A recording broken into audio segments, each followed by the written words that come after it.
Tonight, we report on how much Grant County could pay for a sewer system at the fairgrounds. And police are looking for drivers on their cell phones this week. What's happening in sports, Bob?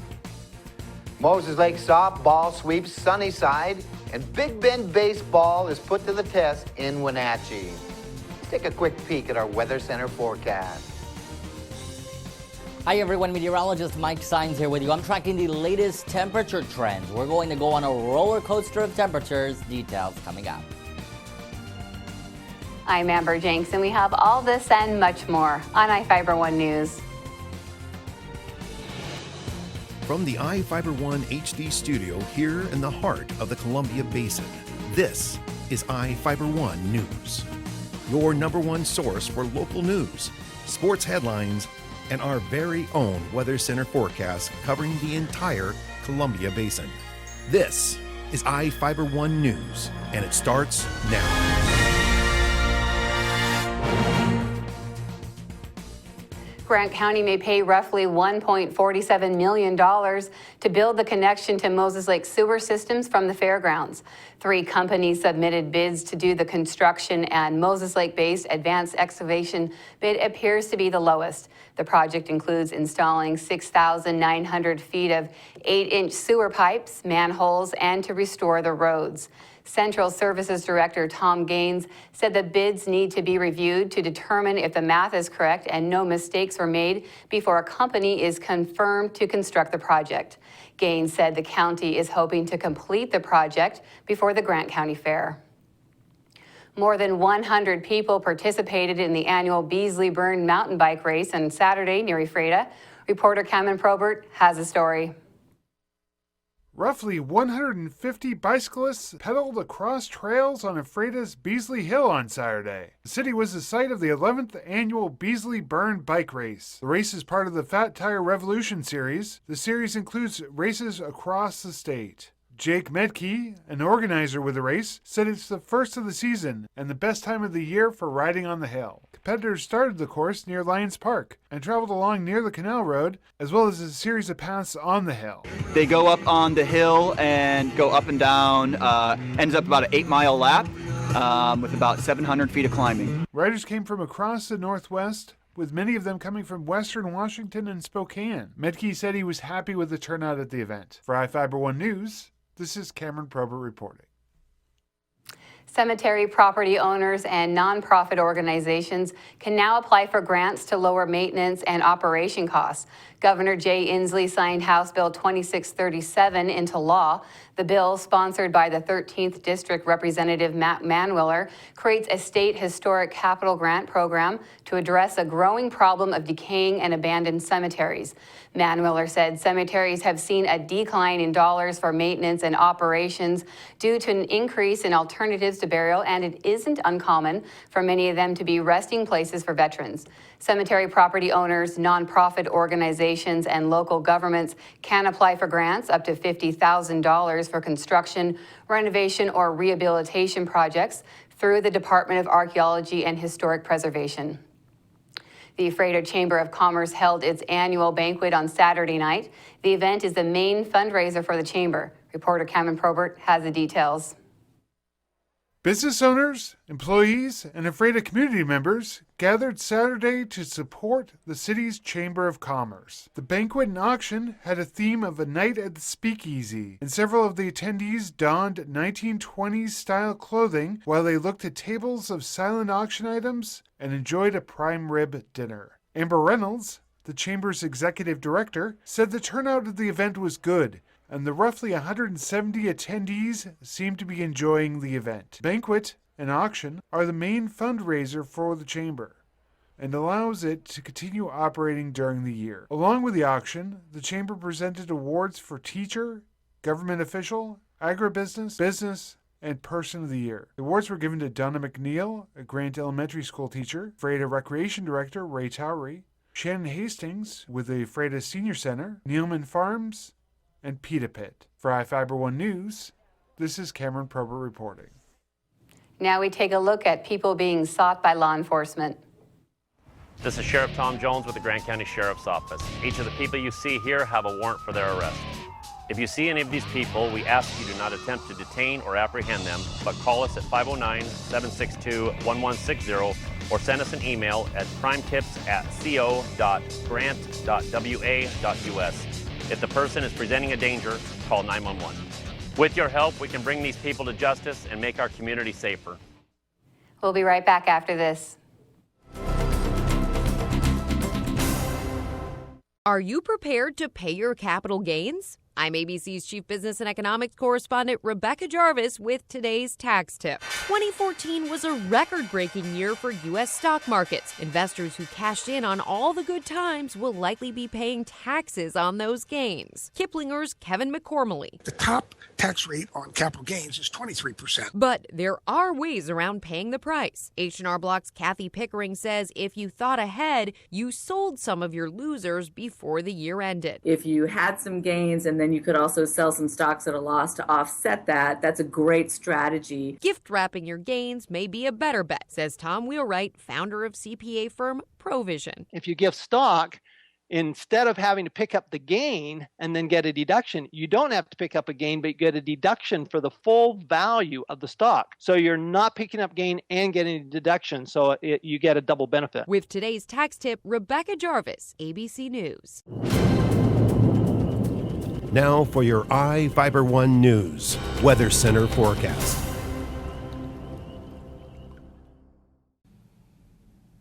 Hi everyone, this weather segment brought to you by Barry Motors, one great place to buy and service a car. I'm meteorologist Mike Sines with a look at your weather headlines. We are going to see cloud cover is going to continue, a rise in the temperatures, and dry week ahead, so it's going to be a nice week. Taking a look at our almanac for us here in Ephrata, we can see we reached a low of 47 degrees. The sun's going to set at 7:33. A tad bit of precip, 0.03 of an inch as far as precipitation goes. That's 0.03 inches. And we also had a wind advisory in effect today because it was very windy outside. It's gusting up to 40 miles per hour. Right now outside, though, it is 58 degrees. We're looking at partly cloudy skies. The wind's still blustery out there, blowing from the west at around 22 miles per hour. Taking a look at my futurecast model here, we can see that cloud cover is going to remain. A few spotty snow showers up into the Cascades. However, that humidity will taper off and dry out. Cloud cover going to remain in effect. The majority of the system, though, is going to stay north of Canada. It's actually not going to impact us at all. It's going to take a more northerly track. And as you can see there, some snow on our model. As we continue to see, though, clearing skies, a few cloud cover. Cloud cover is going to make its way in here, but we are going to see a drying pattern within the next few days. For Tuesday, 67 degrees in Yakima, 61 Tri-Cities. Out towards Port Angeles, mostly cloudy skies, mostly cloudy as well. Seattle, 58. Taking a closer look for us here into Ephrata, 65 as well in Moses Lake, mostly cloudy skies. And we are going to see the sun, though, will return. We are going to see peaks of sun and clouds throughout the day. Temperatures generally holding into the 60s. It will feel a tad bit cooler, but warmer temperatures are on the way. Here's a look at my extended outlook. That will show you just that as we make our way into Thursday. Mostly sunny, stable weather, and then a rise in the temperatures. Check out Wednesday. Partly cloudy skies, 71. As we get into Thursday, we're almost at 80 with plenty of sunshine. A little bit of cloud cover returns for Friday, and then the weekend is looking spectacular. Sunny skies as high pressure remains in control. Take a look at the lows, though, as far as temperatures go. We're going to look at 37 for Tuesday morning on the cool side. A slight warm up in the temperatures, and it's going to look like a passing cold front will make its way through Friday. Friday, though, it's still going to be warm, partly cloudy skies, 82 degrees, and then we have a big jump in the temperatures as that cold front moves through into the weekend. Cooler temps and cooler as well. Thanks for watching. Sports is coming up next. You don't have to drive to Seattle for exceptional cancer care. Confluence Health's cancer program delivers world-class care close to home. We have a highly experienced oncology team in a state-of-the-art facility, and we're a member of the Seattle Cancer Care Alliance, which gives our patients access to world-renowned therapies developed at Fred Hutchinson, the University of Washington Medicine, and Seattle Children's. Together with the SCCA, we're delivering world-class cancer care close to home. To say save some energy, I've used Einstein's mass energy equivalence to design the haptic suits you see in front of you. They will maintain our core body temperature while we completely turn off our heat and air conditioning. With the money we save on our Grant PD bill, I'll be expecting that trip to Disneyland this year. You don't need to be a super genius to save energy and money. Visit grantpud.org to learn how. Moses Lake swept a doubleheader from Sunnyside at home Friday to move to 6-0 and into a tie for first with Eastmont. The Chiefs posted 39 runs on the board in the two contests and didn't allow a Grizzly to touch home. Sophomore Brooke Richardson wielded the big stick for Moses Lake with 5 hits and 7 at-bats with a couple of 3-run home runs and 6 RBI on the afternoon. She leads the team with 20 runs batted in through 6 games. Peyton Rees tossed a 2-hitter and fanned 8 in Game 1. Nakia Holman finished with 4 RBI in the contest. Marnie Skinner took the circle in Game 2. She gave up 3 hits and struck out 11 Grizzlies in 5 innings of work to record the W. Skinner has 5 wins against no losses on the season. The Chiefs' ace has faced 85 batters, struck out 44 of them, has given up just 8 hits and only 1 walk to date. The talented senior has offers to play for Iona and Harvard at the next level. The Chiefs are out of action this week, but return to the Diamond for a single game with Davis at Larson Field on April the 12th. Walla Walla took 2 from Big Bend on the Lady Vikings home field. The Warriors took the opener 14-7. Walla Walla led 6-3 going into the bottom of the second. The Lady Vikings got 2 back to close the gap to 6-5. Big Bend took its first lead of the contest, 7-6 in the home half of the 5th.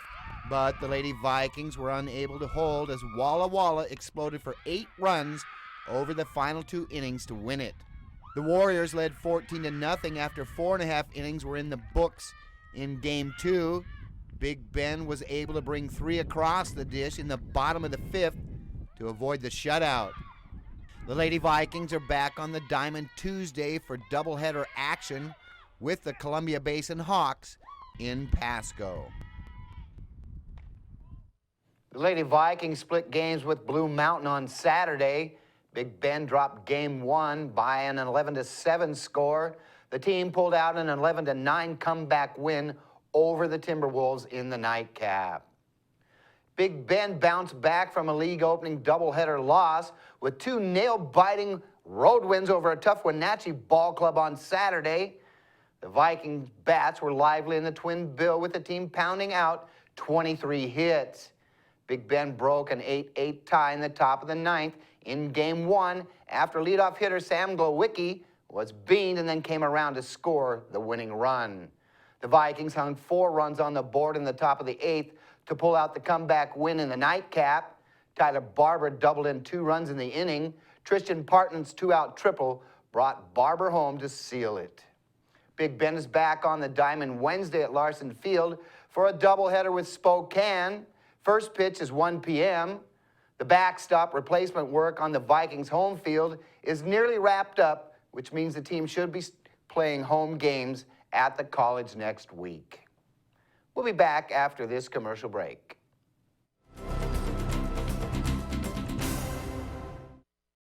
Whether you're looking for a bigger car to support your growing family, a new truck for your business, or something to pull that toy of yours, we've got you covered at Barry Chrysler Dodge Jeep Ram and E-Freight. Come see us today and learn why your family, friends, and neighbors buy their cars at Barry. On Basin Street for more than 35 years, and with locations in Moses Lake and Wenatchee, we are one great place to buy a car. Call or click 754-2411 or barrysaves.com.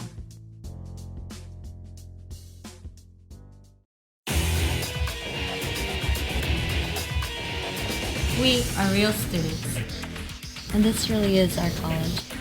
My dream will change the outcome of my life. My college is allowing me to achieve my dream. My dream is to be a pilot. My dream is to be a nurse. Only you can determine your dream. Big Bend will help you get there. What's your dream?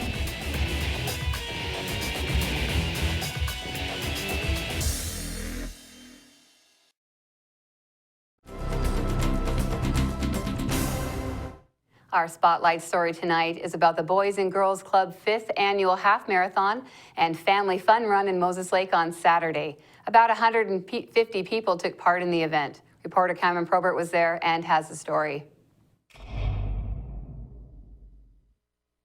Dozens of people ran, jogged, and walked to raise money for the Boys and Girls Club of the Columbia Basin. The club held its 5th annual half marathon and family fun run Saturday morning. People traveled on either a 5 or a 10-kilometer course or went on a 12-mile half marathon. Rochelle Beresford, the club's director of resource development, said the event is a way to celebrate the beginning of spring break for schools in Moses Lake. The event attracted several families to participate in the run. We have a kids zone sponsored by Samaritan Healthcare this year, so that's something a little bit different.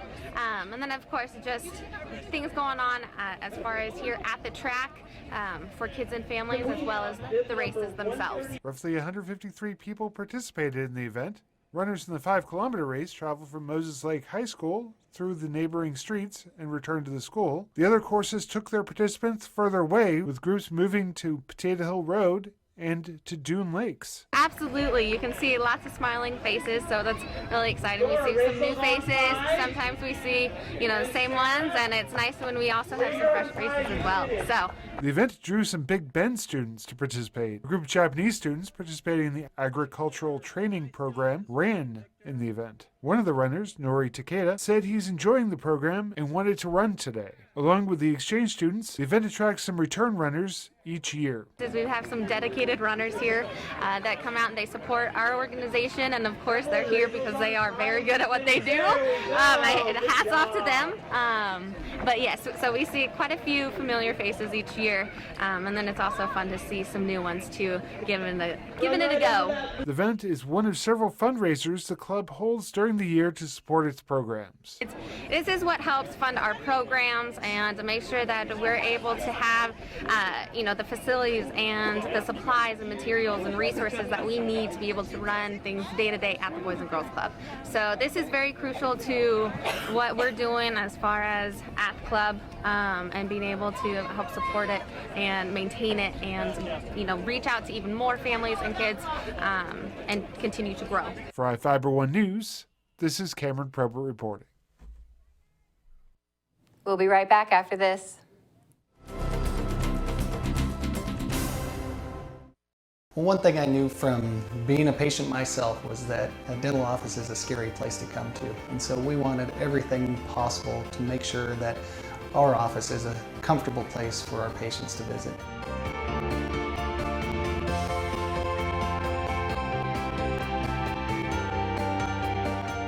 The patients that I have, my clients, have made me a part of this community, and we want to give back in every way possible.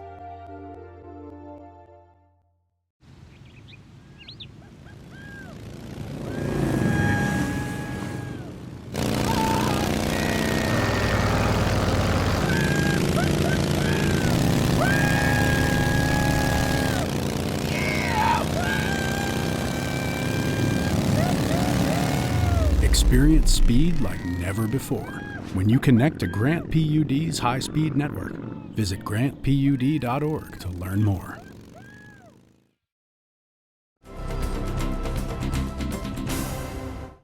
Welcome back. A man is serving 6 months in jail after breaking into a neighbor's home and making sexual advances. Jose Garcia Zuno, a 26-year-old Moses Lake resident, pleaded guilty in Grant County Superior Court to residential burglary and assault in the 4th degree. Judge David Estudio followed the attorney's recommendation and sentenced Garcia Zuno to 6 months in jail. Garcia Zuno sent the victim several messages through Facebook asking if she wanted a beer in 2014. After she refused, Garcia Zuno went to her home. The victim hid in her bedroom with her 2 sleeping children while Garcia Zuno knocked on the front door and then knocked on the back door. He broke in through the bathroom window. When the victim confronted him, he tried to kiss her and grab her clothing. He left after an hour of her fighting off his advances. The godfather of insect cuisine discussed his experience with eating bugs during a free presentation sponsored by the Moses Lake Museum and Art Center. Reporter Joe Utter was there and has the details. It may not sound appetizing, but the so-called godfather of insect cuisine said eating bugs could be the next revolution in food production. Dozens of people turned out for the free discussion in Moses Lake with David George Gordon, the author of a cookbook called Adventures in Etymophagy. Waiter, there's no fly in my soup. Gordon discussed his experience with eating bugs, from crickets and termites to some bigger creatures like fried tarantulas and scorpions. They say that 80% of the world's cultures eat some kind of bug. We're in that 20% that thinks it's weird.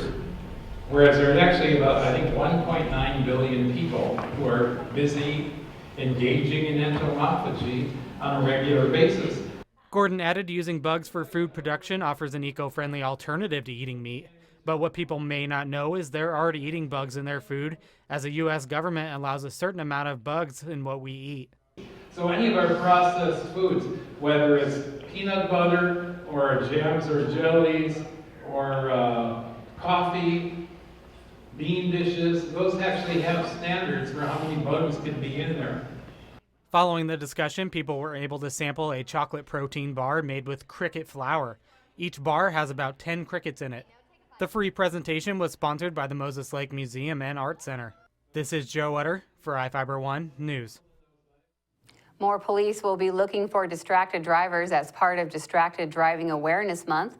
Law enforcement in Grant County and across the state are conducting extra patrols through April 14th, looking for drivers on their cell phones. Washington Traffic Safety Commission Program Manager Angie Ward stated that holding a phone in your hand takes your hand off the wheel. Reading or entering data into your phone takes your eyes off the road. The biggest problem is that it takes your mind away from the tasks of driving. Drivers caught talking or sending text messages on their phone could face a $124 fine. Under state law, drivers must use hands-free devices, and new drivers with instruction permits cannot use cell phones while driving, except in emergencies. In Northwest news, thousands witnessed the grand opening of Seattle's new floating bridge, but the headaches began when it came time for all of those people to get off the bridge. Cairo's Deborah Horn has the story. You can see from Chopper 7 just how many people were on the 520 floating bridge between runners and pedestrians, an estimated 27,000 people. And the ones we talked to said they liked what they were seeing. Well, it's a really nice bridge. It's, you know, lots of room, lots of cars can go across, won't be so crowded. I think that people in other countries and other cities should do this. It just connects. The bridge officially opened with a ceremony emceed by our own Cairo news anchor Monique Minglavin. Dignitaries were on hand, including the state's governor. Where we have the most innovative economy in the world, where we have the best women's college basketball team that plays right over here in America, and where now we have the longest floating bridge anywhere on the planet Earth. What a great time. Then it was time to cut the ribbon. But the real problems came when it was time for people to get off the bridge. There were more than 50 metro buses to shuttle people back and forth, but WashDOT concedes there weren't enough buses to get people off the bridge fast enough. And some complained, especially online, that it took up to 2 hours for them to get off. So many people came, which is great that we have had to work on it. Really, more people are coming than we could, than were going at first. So now we are really concentrating on getting buses for people to leave. That's going to do it here for us at iFIBER 1 News. We want to thank you for watching, and we'll see you again tomorrow.